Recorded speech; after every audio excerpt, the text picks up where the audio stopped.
روزہ دار عورت کا بغیر ضرورت کے کسی بھی بچے کو چبا کر کوئی چیز اپنے منہ سے وہ کھلانا مکروہ ہے۔ بلا ضرورت اگر وہ ایسا کر رہی ہے تو اس کا یہ عمل مکروہ ہے، اور اگر مجبوری ہے اور وہ بچہ چھوٹا ہے اور اس کو بغیر روزے والا کوئی ایسا نہیں جو اس کو چبا کر کھلا سکے، مجبوری کی صورت میں کراہت نہیں ہوگی۔ اور اگر چبا کر کسی دوسرے کو کھلاتے ہوئے اس روزہ دار نے لقمہ کچھ نگل لیا تو اس کا روزہ ٹوٹ جائے گا، روزہ فاسد ہو جائے گا، یہ ذہن میں رہے۔ عرض یہ کیا ہے کہ اگر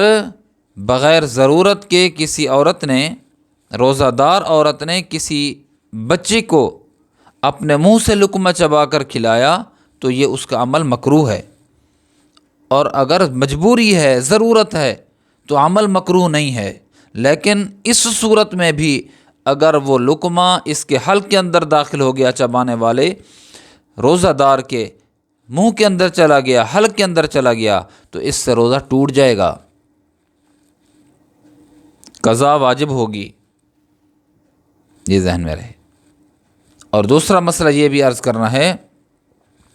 کہ بڑھاپا ہے، شیخ فانی ہے، حد درجے کا ضعف ہے، حد درجے کا بڑھاپا ہے، یا دائمی مرض ہے کہ جس سے افاقے کی کوئی امید نہیں ہے، صحت یابی کی بظاہر کوئی امید نہیں ہے، تو ایسا آدمی وہ ایک روزے کے بدلے میں تقریباً 2 کلو گندم یا اس کی قیمت فدیتاً دے گا، اور اللہ کی شان فدیہ دینے کے بعد یہ دائمی مریض تندرست ہو گیا تو اب اس کو روزے کی قضا یہ واجب ہوگی۔ ہمارے ہاں معمولی عمل پہ معمولی بہانوں، معمولی عذر سے فدیہ دے دیتے ہیں، جی ہے ہم بس روزہ نہیں رکھ سکتے، ہماری یہ فدیہ ہے، دے دو۔ دائمی مرض ہو یا شیخ فانی ہے یا دائمی مرض جس کی صحت یابی کی امید نہیں ہے، یہاں تو معمولی اعذار کی وجہ سے، عذر کی وجہ سے لوگ فدیہ دے دیتے ہیں۔ حضرات فقہا فرماتے ہیں دائمی مرض والا فدیہ دے، اس کے بعد صحت یاب ہو جائے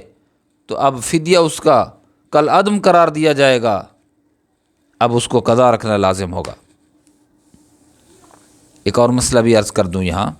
کہ ایک آدمی کو بھوک لگی ہے اور بھوک سے یا تو وہ مر جائے گا،